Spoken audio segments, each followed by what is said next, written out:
Yeah ఇప్పుడు 4.7 దగ్గరికి వచ్చాం మనము జెనెటిక్స్ లో. So we will discuss about what is mutation in this concept. So mutation అనగానే మనం ఏం అర్థం చేసుకోవాలంటే మీ బాడీలో డిఎన్ఏ అనేది ఒకటి ఉంటుంది. డిఎన్ఏ అనేది మీకు ఒక సీక్వెన్స్ ఫామ్ లో ఉంటుంది. ఏటీటీ ఈటీటీ అదే లైక్ నైట్రోజనస్ బేసిస్ అనేది ఒక సీక్వెన్స్ లో ఉంటుంది.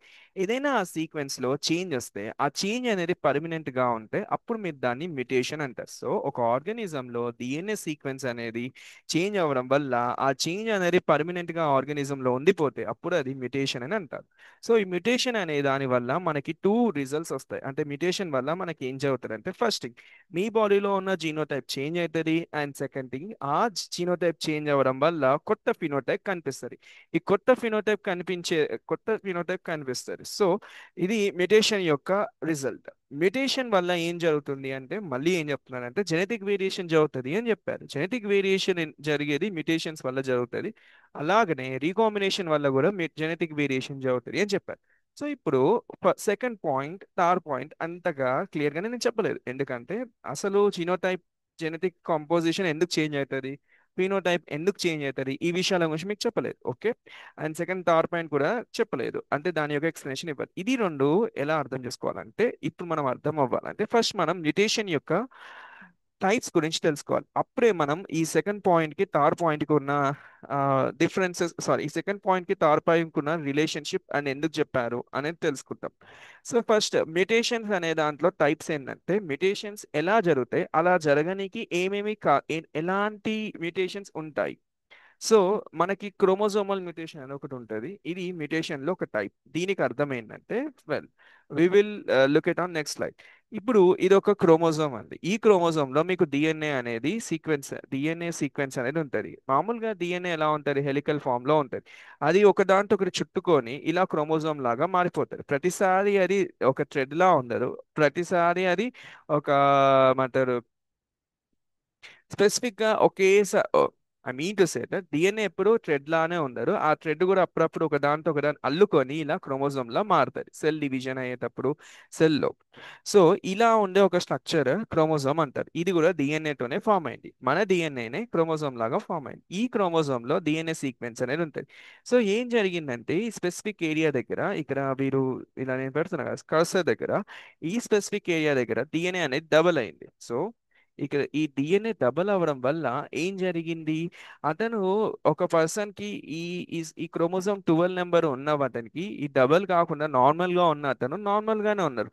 కానీ డబల్ అవ్వడం వల్ల అతనికి ఏం జరిగిందంటే అతనికి ఒక డిసీజ్ వచ్చింది. ఆ స్పెసిఫిక్ డిసీజ్ పేరు కార్కోట్ మెరైన్ టూత్ డిసీజ్ అంటారు. ఇందులో నేను టైప్ 1A, ఇది ఒక స్పెసిఫిసిటీ. ఓకేనా.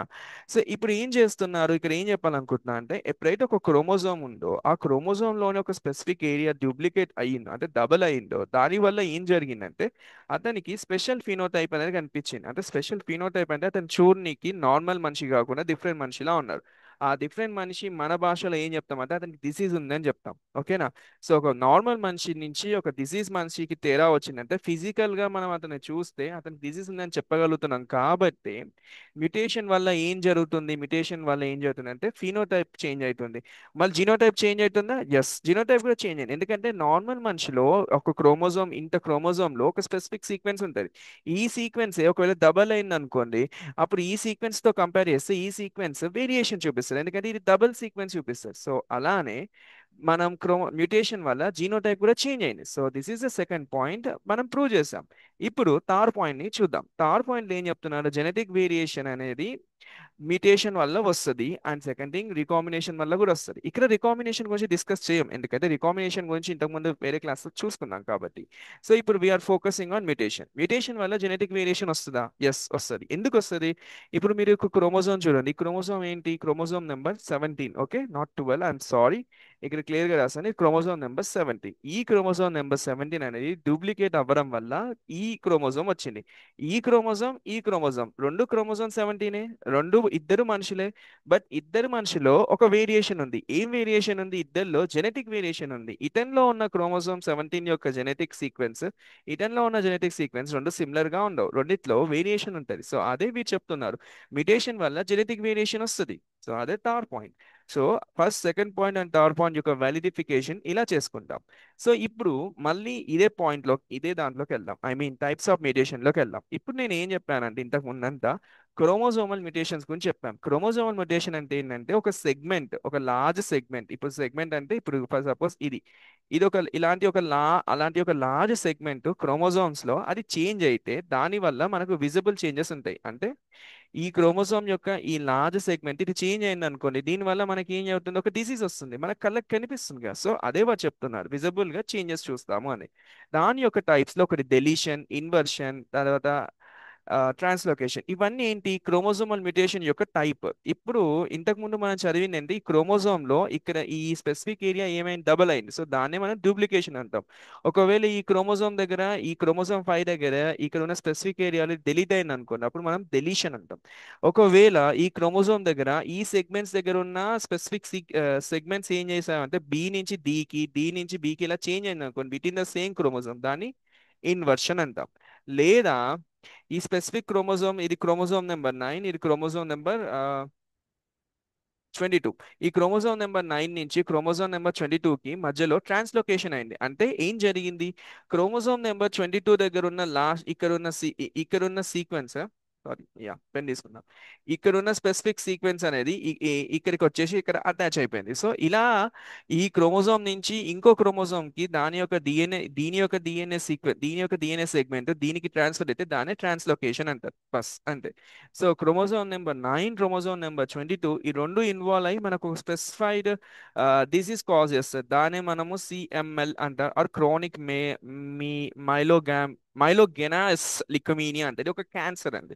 సో మీకు లిక్మీనియా అనే ఒక క్యాన్సర్ రావాలంటే మీకు క్రోమోజోమ్ నెంబర్ 9, క్రోమోజోమ్ నెంబర్ 22 మధ్యలో ట్రాన్స్లోకేషన్ జరగాలి. That's it. So we will go again, మళ్ళీ మెయిన్ స్లైడ్కి వద్దాం. సో క్రోమోజోమల్ మ్యుటేషన్ వల్ల ఏం జరుగుతుందంటే మీకు డెలీషన్ జరగవచ్చు, ఇన్సర్షన్ ఆర్ డూప్లికేషన్ జరగవచ్చు, ఇన్వర్షన్ జరగవచ్చు, ట్రాన్స్లోకేషన్ జరగవచ్చు. ఈ ఇన్సర్షన్ అనే దానికి ఇంకొక వేరే ఎగ్జాంపుల్ ఉందని నేను చూపిస్తాను. కానీ ఇప్పటి వరకు అయితే మీరు డూప్లికేషన్ గురించి చూసారు కదా, that's it. So chromosomal mutation లో ఇలా డూప్లికేషన్ జరగడం వల్ల మీకు మ్యుటేషన్ వస్తుంది, ఇన్వర్షన్ జరగడం వల్ల కూడా మీకు మ్యుటేషన్ వస్తుంది, లేకపోతే డెలీషన్ అవ్వడం వల్ల మీకు మ్యుటేషన్ వస్తుంది, లేదా ఈ సేమ్ క్రోమోజోమ్ నుంచి ఇంకో క్రోమోజోమ్ కి వెళ్ళేటప్పుడు అయ్యే ట్రాన్స్లోకేషన్ వల్ల కూడా డిసీజ్ వస్తుంది. ఈ స్పెసిఫిక్ పాయింట్స్ లో మీరు దేని గుర్తుంచుకోవాలి, ఇక్కడ మీరు గుర్తుంచుకోవాల్సింది ఏంటంటే డెలీషన్ వల్ల ఏ డిసీజ్ వస్తుంది, ఆ డిసీజ్ కి కారణమైన క్రోమోజోమ్ నెంబర్ ఏంటి, ఒకవేళ ఆ ఆ డిసీజ్ కి కారణమైన క్రోమోజోమ్ నెంబర్ ఏంటి, ఆ క్రోమోజోమ్ ఏమేమి ఇన్వాల్వ్ అయి ఉన్నాయి, అలాంటి స్పెసిఫిసిటీ అడుగుతారు ఎగ్జామ్ లో. బట్ మనం ఎగ్జామ్ పాయింట్ ఆఫ్ వ్యూ కాకుండా just understanding point of view అంటే ఒక బయాలజిస్ట్ లాగా అర్థం చేసుకోవాలంటే మ్యుటేషన్ అనేది యూనివర్స్ లో జరగకపోతే ఇప్పటికీ మన సెల్స్ అనేవి డివైడ్ అయ్యేవి కాదు, మనము ఇంత ఎవాల్వ్ అయ్యే వాళ్ళం కాం. సో అలా మీరు అర్థం చేసుకోవాలి. మ్యుటేషన్స్ అనేవి ఫిజికల్ గా చూస్తే అతనికి హెల్త్ ఖరాబ్ అయి ఉంటది, కానీ ఇంటర్నల్ గా చూస్తే అతని జీన్స్ చేంజ్ అవుతాయి. బట్ జీన్స్ చేంజ్ అవ్వడము, ఫిజికల్ గా అతనికి హెల్త్, బయట నుంచి చూస్తే అతనికి హెల్త్ బాగోలేకపోవడము, ఈ రెండింటికి రెండు కాంట్రడిక్టింగ్ స్టేట్మెంట్స్. అంటే నేచర్ లో మ్యుటేషన్ అనుకోకుండా జరుగుతుంది, కానీ ఎందుకు జరుగుతుంది, కారణం ఏంటి, నేచర్ లో ఏది అనుకోకుండా జరగకూడదు. లైక్ ఇప్పుడు న్యాచురల్ సెలెక్షన్ ఉంది, న్యాచురల్ సెలెక్షన్ ఏం చెప్తుంది, ఇప్పుడు ఒక పర్సన్ లైక్ ఏదైనా ఒక ఆర్గానిజం ఏదైనా స్పెసిఫిక్ క్యారెక్టర్ ని ప్రొసెస్ చేస్తుందంటే, ఇప్పుడు ఒక పులికి దాని యొక్క పంజా యొక్క పవర్ ఎందుకంటే ఉంది అంటే దాని వల్ల అది బ్రతికే ఛాన్సెస్ పెరుగుతూ ఉన్నాయి. మరి అలాంటి అన్నప్పుడు మ్యుటేషన్స్ ఎందుకు జరుగుతున్నాయి, ఆ స్పెసిఫిసి అలా జరుగుతుందంటే అక్కడ ఏదో రీజన్ ఉంటుంది. బట్ ఇప్పటి వరకు మ్యుటేషన్స్ ఎందుకు జరుగుతాయి అనే దాని గురించి ఇంకా కనుక్కోలేదు. But in future they may be reason for that. మనం ఫిజికల్ బయటి నుంచి చూస్తే అతనికి క్యాన్సర్ వచ్చింది అంటాం, బట్ ఇంటర్నల్ గా చూస్తే అతని సెల్స్ ఫాస్ట్ గా డివైడ్ అవుతున్నాయి, ఫాస్ట్ గా రెస్పాండ్ అవుతున్నాయి. బట్ అవుట్ సైడ్ నుంచి చూస్తే అతనికి క్యాన్సర్ వచ్చింది, అతనికి డిసీజ్ ఉంది, అతని హెల్త్ బాగాలేదు. ఎందుకు ఇలా మ్యుటేషన్స్ అవుతాయి అనేది ఇంకా తెలియదు. బట్ మ్యుటేషన్స్ ఎందుకు జరుగుతుందో తెలియదు, కానీ ఎలా జరుగుతాయో మాత్రం తెలుసు. అంటే ఒకవేళ క్రోమోజోమ్ యొక్క నెంబర్లో చేంజ్ అవ్వడం, అంటే క్రోమోజోమ్ యొక్క సెగ్మెంట్ చేంజ్ అవ్వడం వల్ల మనకి మ్యుటేషన్ వస్తుందని చెప్తారు. కానీ ఎందుకు చేంజ్ అవుతుంది, కారణం ఏంటి, దాని యొక్క పర్పస్ ఏంటి, ఆ సెల్ అలా ఎందుకు చేస్తుంది అనేది ఇప్పటికీ తెలియదు. నా పాయింట్ అది నా పాయింట్ ఆఫ్ వ్యూ అనను, అది చాలా తప్పు. బట్ ఇది ఒక పాయింట్ మనం అర్థం చేసుకోవాలి. వెల్, నెక్స్ట్ ఇంకొకటి, మ్యూటేషన్స్ లో క్రోమోజోమ్ తర్వాత నెక్స్ట్ ఇంకో మ్యూటేషన్ ఉంటుంది, దాని పేరే పాయింట్ మ్యూటేషన్. పాయింట్ మ్యూటేషన్ అనేది ఏం లేదు, మీకు డిఎన్ఏ ఉంది కదా బేసిక్గా. డిఎన్ఏలో డిఎన్ఏ బేస్ పేర్స్ ఉంటాయి కదా, అంటే ఏటీటీ, నైట్రోజన్ బేస్ పేర్ సీక్వెన్స్ సేమ్ మళ్ళీ అదే, బట్ కొంచెం వేరియేషన్. మనకి డిఎన్ఏ సీక్వెన్స్ ఏటీటీ, ఈటీటీ అనేవి ఏవేవో ఉంటాయి. ఓకే, అలా ఉన్న సీక్వెన్స్ లో ఏమైంది, ఒక స్పెసిఫిక్ ఒక్కటే డిఎన్ఏ, ఒక్కటే న్యూక్లియోటైడ్ మన నైట్రోజన్ బేస్ లో చేంజ్ వచ్చింది అనుకోండి, దాన్నే మనము పాయింట్ మ్యూటేషన్ అంటాం. ఈ పాయింట్ మ్యూటేషన్ లో చాలా టైప్స్ ఉంటాయి. ఓకేనా. ఫర్ సపోజ్ ఇక్కడ చూడండి, మీకు ఒకటి చెప్తాను. మీకు ఒక ఒక పర్సన్ కి ఏం జరిగిందంటే, అతనికి నార్మల్ గా అతని సీక్వెన్స్ లో ఏ ఉండాలి, కానీ అనుకోకుండా టీ వచ్చింది. అది ఎందులో జరిగింది, హిమోగ్లోబిన్ జీన్ లో జరిగింది. ఒకవేళ హిమోగ్లోబిన్ జీన్ లో ఏ బదులు టీ వస్తే అతనికి అనీమియా వస్తుంది. ఆ అనీమియా స్పెసిఫిసిటీ ఏం అనీమియా, సికిల్స్ అనీమియా వస్తుంది. సో దీనివల్ల ఏం జరుగుతుంది, గ్లూటమిక్ యాసిడ్ అనేది వాలిన్ రీప్లేసింగ్, గ్లూటమిక్ యాసిడ్ అనేది వాలెనిన్ తోని రీప్లేస్ అయింది. ఇంతకు ముందు గ్లూటమిక్ యాసిడ్ ఉందే, అది కాస్త ఇప్పుడు వాలెలిన్ లా అయింది. ఎందుకు అయింది అంటే ఏ నుంచి టీ చేంజ్ అయిందని. సో ఇది ఎగ్జాంపుల్, ఇలా గుర్తుంచు, ఎగ్జామ్ పాయింట్ ఆఫ్ వ్యూలో మీరు ఇలా గుర్తుంచుకోవాలి. అదే మీరు ఎవల్యూషన్ పాయింట్ ఆఫ్ వ్యూలో, లేకపోతే బయాలజిస్ట్ పాయింట్ ఆఫ్ వ్యూలో ఏం గుర్తుంచుకోవాలంటే, మీ సెల్లే మీ బాడీలో ఒక స్పెసిఫిక్ ఒక ఒక అడినైన్ అనే ఒక గ్రూప్, నైట్రోజనస్ బేస్, అది చేంజ్ అయ్యి టైమింగ్ లా టీ లాగా వస్తుంది. అది ఎందుకు వస్తుందంటే గ్లూటమిక్ యాసిడ్ నుంచి వాలెలిన్ కి చేంజ్ అవుతుంది. మీ సెల్ ఎవాల్వ్ అవ్వడానికి చూస్తుంది, బట్ ఎవాల్వ్ అయ్యే ప్రాసెస్ లో మీ హీమోగ్లోబిన్ కాస్త హీమోగ్లోబిన్ కాస్త సికిల్ సెల్ అనిమేనియా కిందకి వెళ్ళిపోతుంది. దానివల్ల ఎవల్యూషన్ కి, దానివల్ల మీకు ఎలాంటి ప్రభావితం చెందుతుంది అనేది మీ సెల్స్ దాన్ని అబ్జర్వ్ చేసుకోలేకపోతున్నాయి. కొన్నిసార్లు ఏం జరుగుతుంది, సికిల్ సెల్ అనిమేనియా ఉన్న వాళ్ళకి మలేరియా అలాంటివి వచ్చే ఛాన్సెస్ తక్కువ ఉంటాయి. ఎందుకంటే అదొక అడాప్టేషన్. సో ఇక్కడ మీరు ఒకటి చూసారా, మ్యూటేషన్ వల్ల అతనికి అడాప్టేషన్ ఒక బెనిఫిట్ అనేది వచ్చింది. కానీ ప్రతిసారి మ్యూటేషన్ బెనిఫిట్ అవ్వదు, చాలాసార్లు డిసడ్వాంటేజ్ ఉంటుంది, కానీ మ్యూటేషన్ ఇక్కడ జరుగుతుంది. సో బయాలజిస్ట్ పాయింట్ ఆఫ్ వ్యూలో చూస్తే ఇలా ఉంటుంది. That's it. So next next point కొద్దాం. నాన్ సెన్స్ మ్యూటేషన్ అంటారు. ఓకేనా. నాన్ సెన్స్ మ్యూటేషన్ అంటే ఒక కోడాను ఏం చేస్తుంది, ఇప్పుడు సేమ్ అండి, అడినైన్ బదులు థైమిన్ కి చేంజ్ అయింది. చేంజ్ అయిన తర్వాత ఏమొచ్చింది, అతనికి సికిల్స్ అనిమేనియా వచ్చింది. కానీ ఇక్కడ ఈ ప్రాసెస్ లో ఏం జరుగుతుందంటే, నాన్ సెన్స్ దాంట్లో ఏం జరుగుతుందంటే, ఒకవేళ చేంజ్ అయినా ఆ, అతనికి ఏమంటారు, స్పెసిఫిక్ గా ఒక ఒక దాంతో ఇంకోటి రీప్లేస్ అవ్వట్లేదు, బట్ ద థింగ్ ఏమైందంటే అది స్టాప్ కోడాన్ లా చేంజ్ అయింది. ఇక్కడ ఏంటి, మామూలుగా మీకు ఒక డిఎన్ఏ సీక్వెన్స్ ఉంటుంది. ఓకే, డిఎన్ఏ సీక్వెన్స్ ఏం చేస్తుంది, ఆర్ఎన్ఏ లా చేంజ్ అవుతుంది. ఆర్ఎన్ఏ ఏం చేస్తుంది, ప్రోటీన్ లా చేంజ్ అవుతుంది. ఆర్ఎన్ఏ నుంచి ప్రోటీన్ కి చేంజ్ అయ్యేటప్పుడు ఏం చేస్తారు, సీక్వెన్స్ ని కోడాన్స్, రైబోజోమ్స్ రీడ్ చేస్తూ ఉంటాయి. అయితే స్టార్ట్ కోడాన్ ఉంటుంది, స్టాప్ కోడాన్ ఉంటుంది. ఎక్కడైతే రైబోజోమ్ అటాచ్ అవుతారో అక్కడ స్టార్ట్ కోడాన్ ఉంటుంది. ఆ దాని నుంచే స్టార్ట్ చేసుకొని ప్రోటీన్ ని సింథసిస్ చేస్తుంది. ఎక్కడైతే స్టాప్ ఉంటుందో అక్కడ ఆగిపోద్ది. సో ఈ నాన్ సెన్స్ దాంట్లో ఏమవుతుందంటే, ఇది నార్మల్ గా ఒక 50 స్టాప్స్ దగ్గర ఆగాల్సింది కాస్త 45 దగ్గర మ్యూటేషన్ జరిగింది అనుకోండి, నాన్ సెన్స్ మ్యూటేషన్ 45 దగ్గరనే ఆ రైబోజోమ్ కాస్త స్టాప్ అయిపోద్ది. ఎందుకంటే ఆ 45 దగ్గర మ్యూటేషన్ అయ్యింది, ఎలా అయిపోతుందంటే ఆ కోడాను స్టాప్ కోడాన్ లా చేంజ్ అవుతుంది. సో అప్పుడు మీ యొక్క ప్రోటీన్ సింథసిస్ కూడా అక్కడికే ఆగిపోద్ది. ఇదే నాన్ సెన్స్ మ్యూటేషన్. సో దీనికి ఒక ఎగ్జాంపుల్ సిస్టిక్ ఫైబ్రోసిస్. ఇది కొన్ని సమ్ కేసెస్ లో ఏం జరుగుతుందంటే, కాజ్డ్ బై నాన్ సెన్స్, ఏం లేదు, సిస్టిక్ ఫైబ్రోసిస్ అనేది నాన్ సెన్స్ మ్యూటేషన్ కి ఒక ఎగ్జాంపుల్. దీనికి ఏం చెప్తున్నానంటే, మీ యొక్క ప్రోటీన్ ఉంది చూడండి, ఈ సిస్టిక్ ఫైబ్రోసిస్ లో ఏం చెప్తారంటే సిఎఫ్టిఆర్ ప్రోటీన్ అనేది ఫార్మేషన్ అనేది సగంలోనే ఆగిపోద్ది అని చెప్తున్నారు, లేదా మొదటిలోనే ఆగిపోద్ది అని చెప్తున్నారు. That's it. So non sense mutation యొక్క ఎగ్జాంపుల్ ఇది. నాన్ సెన్స్ మ్యూటేషన్ ఏం చెప్తుందంటే, నార్మల్గా ఒక ప్రోటీన్ 50 స్టాప్స్లు ఏమంటారు, ఒక రైబోజోమ్ ఒక ప్రోటీన్ ని ప్రొడ్యూస్ చేసేటప్పుడు 50 స్టాప్స్ అంటే 50 కోడాన్స్ ని దాటి వెళ్తేనే అది అంటారు కంప్లీట్ ప్రోటీన్ ప్రొడ్యూస్ అవుతుంది. కానీ ఏదో ఒక మధ్యలో ఒక డిఎన్ఏ ఒక సీక్వెన్స్ దగ్గర మ్యూటేషన్ జరిగి అక్కడ స్టాప్ కోడాన్ ఫార్మేషన్ అయితే, ఆ 45 దగ్గర స్టాప్ రైబోజోమ్ ఆగిపోతే అప్పుడు మీ డిఎన్ఏ, అప్పుడు మీకు వచ్చే ప్రోటీన్ వచ్చేసి ఫుల్ గా ఉంది. సో ఆఫ్ గా ఉండే ప్రోటీన్ వస్తుంది, అదే నాన్ సెన్స్ మ్యూటేషన్. ఎక్కడైతే మధ్యలో in between stop codon formation అయిందో దానే నాన్ సెన్స్ అంటారు. నాన్ సెన్స్ వల్ల మీరు ఒకటి గుర్తుపెట్టుకోండి, నాన్ సెన్స్ మ్యూటేషన్ లో మీరు గుర్తుంచుకోవాల్సిన పాయింట్, ఫస్ట్ ఎగ్జాంపుల్, దానికి తర్వాత నాన్ సెన్స్ మ్యూటేషన్ వల్ల వచ్చే ఎఫెక్ట్, అది స్టాప్ కోడాన్ని ఫామ్ చేస్తుంది. అదే మిస్ సెన్స్ వల్ల వచ్చే మ్యూటేషన్, ఇక్కడ స్టాప్ కోడాన్ లేదు, వేరే చేంజ్, ఐ మీన్ ఫిజికల్ అపీరియన్సే డిఫరెంట్ గా ఉంది, అది డిఫరెన్స్. అండ్ సైలెంట్ మ్యూటేషన్, ఇక్కడ ఏం చేస్తుంది, ఒక కోడాన్ అది still codes but same amino acid. ఇక్కడ ఏం చదువుతుంది? ఇప్పుడు ఫర్ సపోజ్ మీకు జీసీసీ ఉంది, జీసీసీ నుంచి జీసీఏ అయింది, అంటే ఇది ఒక సీక్వెన్స్ అండి. జీసీసీ మీ డిఎన్ఏలో ఉన్న ఒక సీక్వెన్స్. జీసీసీ ఉంది, సి కాస్త ఏ తోటి ఏ లా చేంజ్ అయిపోయింది. బట్ ఈ జీసీసీ ఉన్న జీసీఏ ఉన్న అది అలెనిన్నే ప్రొడ్యూస్ చేస్తుంది. దీనివల్ల మీకు ఏ ఫినోటైపికల్ చేంజెస్ రాలేవు. సో సైలెంట్ మ్యూటేషన్ అనేది మీకు ఏ ఇష్యూ కాదు. బట్ ద థింగ్ ఏంటంటే మ్యూటేట్ అయ్యి ఆ మ్యూటేషన్ కి ఒక పేరు ఇవ్వాలి అంటే అది సైలెంట్ మ్యూటేషన్ అని చెప్పారు. ఇప్పుడు మీరు దీని పాయింట్స్ లో మీరు ఇవన్నీ చూస్తే మీరు ఒకటి అబ్జర్వ్ చేయొచ్చు. ఒక సీక్వెన్స్ అనేది, ఒక డిఎన్ఏ సీక్వెన్స్ అనేది అది డిఫరెంట్ కైండ్ ఆఫ్ క్యారెక్టర్స్ ని పొసెస్ చేస్తుంది. ఐదర్ అది ఉంటే ఒక మిస్ సెన్స్ లా ఉండగలుగుతుంది, ఒక నాన్ సెన్స్ లా ఉండగలుగుతుంది, ఒక సైలెంట్ గా ఉండగలుగుతుంది. అంటే ఒక మీ చేతిలో ఉండే ఒక సెల్ లోపల ఉండే డిఎన్ఏకి ఆ ఇన్ని రకాలుగా ఉండే ఎబిలిటీ ఉంది. మీకు అర్థమవుతుందా? అది లివింగ్ నాన్ లివింగ్ వదిలేసేయండి. బట్ ద థింగ్ ఏంటంటే ఆ స్పెసిఫిక్ సీక్వెన్స్ కి ఇన్ని క్యారెక్టర్స్ ఉన్నాయి. అంటే అది ఎలాగైనా ఉండొచ్చు. ఒకటి సైలెంట్ గా ఉండొచ్చు, ఒకటి నాన్ సెన్స్ గా ఉండొచ్చు, ఒకటి మిస్ సెన్స్ గా ఉండొచ్చు. ఇవన్నీ ఎందుకు చేంజ్ అవుతున్నాయి? ఏదో ఒక ఇన్ఫర్మేషన్ ఇవ్వాలనుకుంటున్నాయి. They are trying. ఈ మీ సెల్లోని డిఎన్ఏ మీ మన సెల్లో ఉన్న డిఎన్ఏ మనకి ఏదో చెప్పాలనుకుంటుంది. అందుకే ఇన్నిసార్లు మ్యూటేషన్స్ అవుతూ ఉన్నాయి. That's the point. ఇప్పుడు మీకు ఆ, ఈ పాయింట్ మ్యుటేషన్ లో మీరు ఎగ్జామ్ పాయింట్ ఆఫ్ వ్యూలో మీరు ఏం తెలుసుకోవాలంటే, పాయింట్ మ్యుటేషన్ లో ఏం జరుగుతుంది? ఒక సింగిల్ బేస్ పేర్ అనేది చేంజ్ అవుతుంది. దానికి ఒక ఎగ్జాంపుల్ ఏంటి, దానికి ఒక ఎగ్జాంపుల్స్ ఏంటి?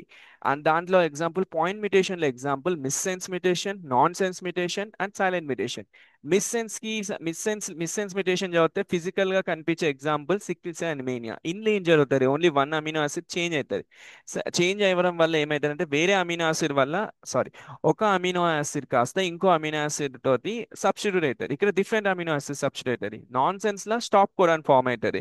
సైలెంట్ మ్యుటేషన్ లో సేమ్ అమినో యాసిడ్ ప్రొడ్యూస్ అవుతుంది, బట్ కోడాన్ చేంజ్ ఉంటుంది. ఈ స్పెసిఫిసిటీ మాత్రం గుర్తుంచుకోవాలి. కోడాన్ చేంజ్ అవుతుందా? ఇక్కడ ఇక్కడ కోడాన్ చేంజ్ అవుతుంది, ప్లస్ అమినో యాసిడ్ కూడా చేంజ్ అవుతుంది. ఇక్కడ కోడాన్ చేంజ్ అవుతుంది, అమినో యాసిడ్ చేంజ్ అవ్వదు. ఇక్కడ అసలు ఇది వేరే. That's how. ఎగ్జామ్ లో ఖచ్చితంగా అలా అడుగుతారు. The last one is frameshift mutation అండి. ఫ్రేమ్షిప్ మ్యుటేషన్ కి మనం చదివే పాయింట్ మ్యుటేషన్ కానీ క్రోమోజోమ్ మ్యుటేషన్ కానీ పెద్ద తేడా ఏముంది. బట్ దీనికి దానికి తేడా ఏంటంటే, మీకు నేను ఒకటి క్లారిటీ ఇవ్వనీకి ఒక డయాగ్రామ్ చూపిస్తా. I will try to show you one diagram.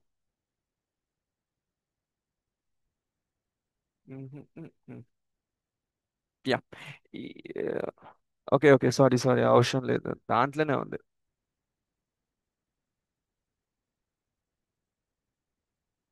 Okay. ఇది ఓకే, ఇది ఫ్రేమ్షిప్ మ్యుటేషన్ కి ఒక డయాగ్రామ్ చూపిస్తా. మీకు నార్మల్ ఒక జీన్ సీక్వెన్స్ ఉంది అనుకోండి. ఆ జీన్ సీక్వెన్స్ ఎలా ఉంది? ఇలా ఉంది అనుకున్నా. 5 ప్రైమ్ నుంచి ఆ, 5 ప్రైమ్ నుంచి ఇలాంటి ఒక సీక్వెన్స్ ఉంది. ఏటీజీ, ఈ ఇదంతా కలిపి లాస్ట్ కి 3 ప్రైమ్ తో ఎండ్ అయిపోయింది. ఇది ఒక డిఎన్ఏ సీక్వెన్స్. మీ బాడీలో ఒక సెల్, మీ చేతిలో ఉన్న సెల్ మీ చేతిలో ఉన్న సెల్స్ లో ఉన్న డిఎన్ఏ సీక్వెన్స్ ఇది అనుకుందాం. ఆ ఈ సీక్వెన్స్ ఎక్కడ ఉందంట? ఒక జీన్ లో ఉంది. ఆ జీన్ వచ్చేసి హెచ్ఈఎక్స్ఏ, హెక్సా జీన్ అనే దాంట్లో ఇలాంటి ఒక నార్మల్ సీక్వెన్స్ ఉంది. ఇప్పుడు నేను ఏం చేస్తున్నా అంటే, ఈ ఏటీజీని ఒక కోడాన్, ఇది ఒక కోడాన్ అంటారు. ఏటీజీ అనేది ఒక కోడాన్, జిఏఏ అనేది ఒక కోడాన్, ఇది కూడా ఒక కోడాన్, ఇది ఒక కోడాన్, ఇది ఒక కోడాన్. ఈ అన్ని కోడాన్స్ కలిపి ఏం చేస్తున్నాయి? ప్రతి ప్రతి 3 నైట్రోజన్ బేసెస్ ని ఒక కోడాన్ అంటారు. సో ఈ 3 నైట్రోజన్ బేసెస్ ఒక స్పెసిఫిక్ అమినో యాసిడ్ ని ప్రొడ్యూస్ చేస్తుంది. ఫర్ సపోజ్ ఇది మిథియోనిన్ ని, ఇది దీన్ని ప్రొడ్యూస్ చేస్తుంది. ఇలా ఇవి దీన్ని ప్రొడ్యూస్ చేస్తున్నాయి. అలా మీకు ఒక ప్రోటీన్ వస్తుంది. దీని నుంచి ఇదొక ఆర్ఎన్ఏ నుంచి మీకు ప్రోటీన్ వస్తుంది. ఆ మీకు ఏ ప్రోటీన్ వస్తుంది? మిథియోనిన్, గ్లూసిన్, సైటోసిన్ ఇలాంటి ఒక సీక్వెన్స్ తో ఉన్న ఇది ఒక ప్రోటీన్ వస్తుంది. అయితే ఇప్పుడు మీకు ఏం చేస్తున్నా అంటే, నేను ఏం చేయాలనుకుంటున్నా అంటే, ఈ స్పెసిఫిక్ సీక్వెన్స్ లో ఒక 4 బేస్ ని ఏమంటారు, దూరం ఏమంటారు, ఇన్సెషన్ చేద్దాం అంటే యాడ్ చేద్దాం అనుకుంటున్నా. ఇన్సెషన్ చేయడం వల్ల ఏమైతుంది? ఒక 4 బేస్ ని యాడ్ చేస్తున్నాయి ఈ స్పెసిఫిక్ సీక్వెన్స్ లో. సో ఇలా ఉన్న సీక్వెన్స్ కాస్త ఇగో ఏటీజీ ఉంది, ఇక్కడ జిఏఏ ఉండాల్సింది కదా, రైట్? ఇక చూడండి, ఏటీజీ ఉంది, ఇక్కడ జిఏఏ ఉండాలి. ఇక్కడ ఏం జరిగింది? ఇక్కడ సీక్వెన్స్ లో చేంజ్ వచ్చింది. నేను చదివే ప్రాసెస్ లో చేంజ్ వచ్చింది. ఎలా చేంజ్ వచ్చిందంటే చూడండి, టిఏటిసి, ఈ రెండింటికి మధ్యలో ఏది, ఈ ఏటీజీకి జిఏఏకి మధ్యలో నేను టిఏటిసి యాడ్ చేసిన. సో అప్పుడు మీరు దీన్ని ఎలా చదువుతారు? ఏటీజీ టిఏటిసి సంథింగ్ జిఏ ఇలా. సో ఇప్పుడు మీరు రీడ్ చేసే ఫార్మాట్ చేంజ్ అయింది కదా. ఇప్పుడు చూడండి, ఇప్పుడు ఏం జరుగుతుందో ఈ సీక్వెన్స్ ని ఉంచుకోండి. ఇలా ఉన్న సీక్వెన్స్ ని మళ్ళీ మనం రీడ్ చేయడానికి ట్రై చేద్దాం. సో ఏటీజీ వచ్చింది, ఏటీజీ వచ్చింది, టీఏటీ వచ్చింది, టీఏటీ వచ్చింది, తర్వాత సిజిఏ ఏ వస్తుంది. అర్థమైందా? ఇక్కడ చూడండి, సిజిఏ వచ్చేసింది. ఆ తర్వాత ఏటీజీ, ఆ తర్వాత సిజిసి. ఈ మొత్తానికి ఫ్రేమ్ షిప్ మ్యూటేషన్ లో ఏం జరుగుతుందంటే, ఏదైనా ఒక ఫ్రేమ్ షిప్ మ్యూటేషన్ లో నార్మల్ గా ఉన్న సీక్వెన్స్ ని మనం చదివేటప్పుడు ఇలా ఉంటది. కానీ ఫ్రేమ్ షిప్ మ్యూటేషన్ జరగడం వల్ల ఏమైతుందంటే దాని యొక్క సీక్వెన్స్ చదివేటప్పుడు చేంజ్ అవుతుంది. ఇక్కడ ఏం చేంజ్ అయింది, మీకు ఏటీజీ తర్వాత మీకు జిఏఏ రావాల్సింది కాస్త మీకు టిఏటి వచ్చింది. ఆ తర్వాత మీకు సిజిఏ వస్తుంది. అదే ఇక్కడ చూడండి, జిఏఏ బదులు ఇక్కడ మీకు టిఏటి వచ్చింది. సో ఇప్పుడు మీరు రీడ్ చేసే ప్రాసెస్ చేంజ్ అయింది. అలానే మీ అమినో యాసిడ్స్ కూడా చేంజ్ అవుతాయి. ఎందుకంటే టిఏటికి వేరే అమినో యాసిడ్ వస్తారు. ఫర్ సపోజ్ దానికి థైరోసిన్ వస్తుంది, కానీ ఇక్కడ గ్లూటమిన్ వచ్చింది. ఇది దాని తర్వాత నెక్స్ట్ ఇక్కడ సిస్టిన్ వచ్చింది, ఇక్కడ దీనికి ఏమో ఇక్కడ అర్జినిన్ వచ్చింది. ఇక్కడ గ్లూటామిక్ యాసిడ్ వచ్చింది, ఇక్కడ అజిన్ వచ్చింది, ఇలా వేరియేషన్ జరిగింది. సో మొత్తానికి మీ ప్రోటీన్ అనేది మ్యూటేటెడ్ అయిన ప్రోటీన్ ఫామ్ అయింది. ఇలా మీకు మిథియోనిన్, టైరోసిన్, అజిన్ వస్తాయి. ఇక్కడనేమో మిథియోనిన్, గ్లూటామిక్ యాసిడ్, సిస్టిన్ ఇలాంటివి వచ్చినాయి. సో ఇది frame ship mutation. Frame ship mutation లో ఏం జరుగుతుందంటే మీరు చదివే ఆ ఫ్రేమ్ అనేది చేంజ్ అయ్యింది. That's it. సో ఇన్సెషన్ జరగడం వల్ల ఒరిజినల్ గా రీడ్ చేసే ఫ్రేమ్ కాస్త అల్డర్ అయి డిఫరెంట్ ఫార్మేషన్కి వచ్చింది.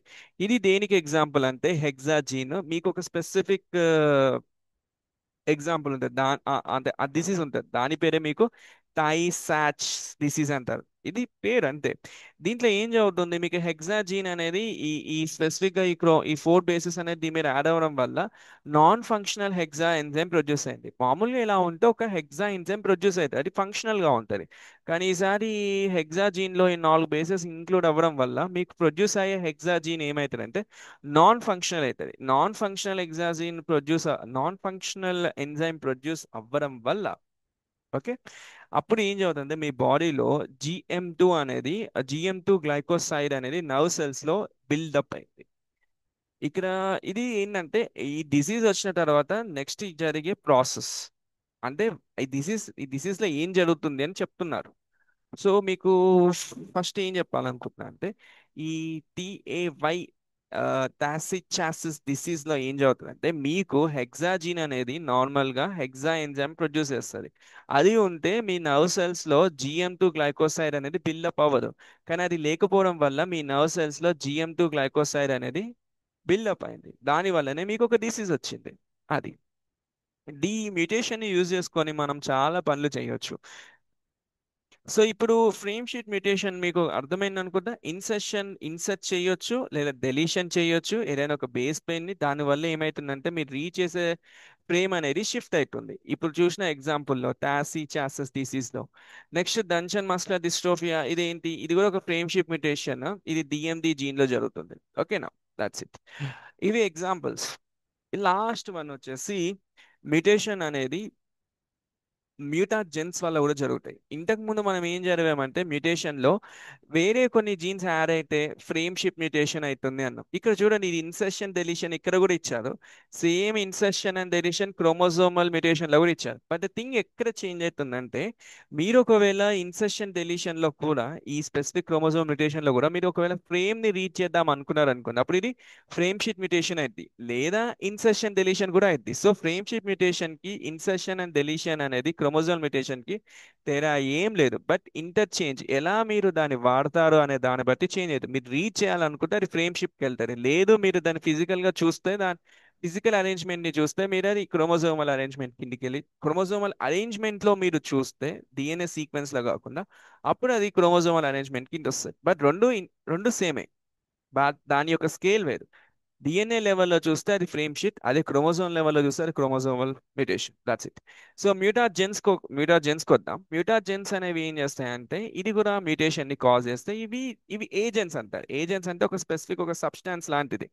ఇప్పుడు సపోజ్ మీకు ఒక ఫిజికల్ మ్యూటాజెన్ అంటారు, అంటే మీ సన్ రేస్, యూవి రేడియేషన్, అంటే రేడియేషన్ వల్ల మీకు చాలాసార్లు ఫోన్ వాడండి, ఇది వాడితే అది వస్తే ఇది వాడితే అదే ఇది వాడు చెప్పేది. అదేం చెప్తుందంటే యూవి రేడియేషన్ లేదా ఎక్స్ఆర్ రేస్, గామా రేస్ ఇవన్నీ మీ మీద పడితే మీకు మ్యూటేషన్ వచ్చే ఛాన్సెస్ ఉంటాయి అని చెప్పారు. దాంట్లో ఎగ్జాంపుల్ ఇది ఒక ఎగ్జాంపుల్ ఇచ్చారు. ఏంటంటే యూవి రేడియేషన్ అనేది మీ మీద పడితే థైమిన్ అనేది నైట్రోజనల్ బేస్ అనేది థైమిన్ అనేది రెండు కలిసి ఒక డైమండ్ ని ఫామ్ చేస్తే దీనివల్ల మీకు స్కిన్ క్యాన్సర్ వస్తుంది అని చెప్పారు. సో ఇప్పుడు నేను దీన్ని చూపిస్తా, ఈ డయాగ్రామ్ ని చూపిస్తా. సో ఇది చూడండి, మన చిట్టి బంగారం, ఇది మన డిఎన్ఏ సీక్వెన్స్ అండి. దాని మీద ఇది ఒక డిఎన్ఏ సీక్వెన్స్. ఆ డిఎన్ఏ సీక్వెన్స్ లో ఫస్ట్ థైమిన్, సెకండ్ థైమిన్ ఉంది అనుకున్నాం, పొరపాటున అలా ఉంది. అలా ఉన్నప్పుడు దాని మీద లైట్ పడ్డది, ఇక్కడ ఒక లైట్ పడ్డది. లైట్ పడ్డప్పుడు ఈ టైమిన్ కాస్త దగ్గర అయింది. ఐ మీన్ దగ్గరికి అయిందంటే దే ఫార్మ్ ఏ బాండ్, కొత్త బాండ్ ఫామ్ చేసుకుంది. సో అలా బాండ్ ఫామ్ చేసుకుంటే దీనే టైమిన్ డైమర్ అంటారు. ఇలాంటి యూవి రేడియేషన్, ఈ యూవి రేడియేషన్ వల్ల మీకు టైమిన్ డైమర్ ఫామ్ అవడం వల్ల మీకు ఒక ఫిజి ఫిజికల్ టైప్ ఎఫెక్ట్ చూపిస్తారు. ఆ ఎఫెక్ట్ వచ్చేసి క్యాన్సర్. ఆ క్యాన్సర్ ఏ క్యాన్సర్ అంటే స్కిన్ క్యాన్సర్. సో ఇలా మీకు ఒక స్కిన్ క్యాన్సర్ అనేది జరగడం అనేది చూస్తారు. సో యూవి రేడియేషన్ వల్ల ఇలా ఉంటుంది. కెమికల్ మ్యూటాజెన్స్ అంటే కెమికల్స్, ఏదైతే కొన్ని కెమికల్స్, ఫర్ ఎగ్జాంపుల్ బెంజిన్, ఆబ్స్టాసిస్. ఇందులో ఒక ఎగ్జాంపుల్ తీసుకోండి, బెంజోపైరిన్. మీరు సిగరెట్ తాగితే మీకు క్యాన్సర్ వస్తుంది అని చెప్తారు కదా, ఎందుకంటే సిగరెట్ లో బెంజోపైరిన్ అనే ఒక మ్యూటాజెన్ ఉంటుంది. ఇది మీ లంగ్స్ లోకి వెళ్ళి లంగ్స్ లో సెల్స్ ని బాగా డివైడ్ అవ్వండి అని చెప్పేసి క్యాన్సర్ ని కాజ్ చేస్తుంది. అది next last one is biological mutagens. ఇదే నేను చెప్పాలనుకుంటున్నా ఇక్కడ. మీరు చూస్తే మ్యూటేషన్ అనేది మనకి డిసీజ్ కాజ్ చేస్తుంది, ఎక్కడనో ఒక దగ్గర ఒక్క హెల్ప్ చేస్తుంది. లైక్ సికిల్ సెల్ ఎనిమేనియా కాజ్ చేసి మలేరియా నుంచి కొంచెం బెనిఫిట్ ఇస్తుంది. అలాంటిది మనము ఈ మ్యూటేషన్ ని యూజ్ చేసుకొని మనకున్న ప్రాబ్లమ్స్ ని రీసాల్వ్ చేయొచ్చు. కానీ చేయాలంటే మనకి మ్యూటేషన్ బాగా అర్థం అవ్వాలి, కానీ చేయలేం. కానీ ఇప్పుడు ఈ మ్యూటేషన్ ని కొన్ని వైరసెస్ కి అడాప్ట్ చేసుకున్నాయి. అంటే ఒక వైరస్ కి మ్యుటేషన్ అనే దాన్ని అడాప్ట్ చేసుకొని మనలోకి ఎక్కితే మనని మ్యుటేషన్ చేస్తున్నాయి అవి. నీకు అర్థమైందా? అంటే నేచర్ లో ఉన్న ఒక పవర్ ని వైరస్ తీసుకొని ఆ వైరస్ మన మీద ప్రయోగం చేస్తున్నాయి. ఇట్స్ లైక్ అది ఒక గన్ని వాడుతూ మనని చంపేస్తుంది. అది. సో మ్యుటేషన్ అనేది ఒక ప్రాసెస్, అదొక పవర్ఫుల్ ప్రాసెస్. మనం దాన్ని వాడుకున్నాం అనుకోండి, మనం కూడా వైరస్ లాగా వేరే దాన్ని, అంటే మన సెల్లోనే ఒక వైరస్, సపోజ్ నేను మళ్ళీ చెప్తున్నా, ఒక వైరస్ ఉంది, దాని పేరు హెపాటిస్ బి. అండ్ నెక్స్ట్ వైరస్ వచ్చేసి హెచ్పివి. ఇది ఒక వైరస్. ఈ వైరస్ మీకు వస్తే మీకు మ్యుటేషన్ వచ్చే ఛాన్సెస్, ఐ మీన్ ఇది ఒక సర్టెన్ వైరసెస్. ఇవి ఏం చేస్తాయంటే మీకు మ్యుటేషన్ ని కాజ్ చేస్తాయి. ఇది మీ బాడీలోకి వస్తాయి. ఇది ఎలా కాజ్ చేస్తుంది? ఇది కూడా ఒక పవర్ఫుల్ గా, ఇది ఏం చేస్తుంది, మ్యుటేషన్ అనేది ఎలా జరుగుతుందో తెలుసుకొని అంటే అదేం చదవడం చేయదు. It's natural and natural process. But అలాంటి ప్రాసెస్ తన జీన్స్ లో ఉంది. ఆ జీన్స్ లో ఉన్న ప్రాసెస్ ఏం చేస్తుంది అంటే మన బాడీలోకి వచ్చి మనని మ్యూటేట్ చేస్తుంది. అలాంటిది మనం తెలుసుకున్నాం అనుకోండి, అప్పుడు మనం దాన్ని యూజ్ చేసుకొని మనం వేరేది కూడా ట్రై చేయొచ్చు. ఒకవేళ ఒక మనిషికి చేతులు కాళ్ళు పడిపోతే మ్యుటేషన్ అనే ఈ బయలాజికల్ ప్రాసెస్ యూజ్ చేసుకొని దాన్ని నార్మల్ ఫంక్షన్ తీసుకొచ్చే ఛాన్సెస్ ఉంటాయి. సో మ్యుటేషన్ అనేది డిజార్డర్ లా కాకుండా, అండ్ సెకండ్ థింగ్ డిసీజ్ లా కాకుండా, ఇది ఒక స్పెసిఫిక్ గా ఏదో ఇన్ఫర్మేషన్ చెప్తుందనే ప్రాసెస్ లో చూసి తర్వాత రీసెర్చ్ చేస్తే we may find anything new అని నేను అనుకుంటున్నా చిన్నగా. That's it. ఓకే, ఇలా మనం ఈ కాన్సెప్ట్ ని కంప్లీట్ చేస్తాం. రీసెంట్ గా దీని నుంచి ఏ క్వశ్చన్స్ రాలేవు, సో అందుకే నేను ఏ క్వశ్చన్ యాడ్ చేయలేదు. ఓకే.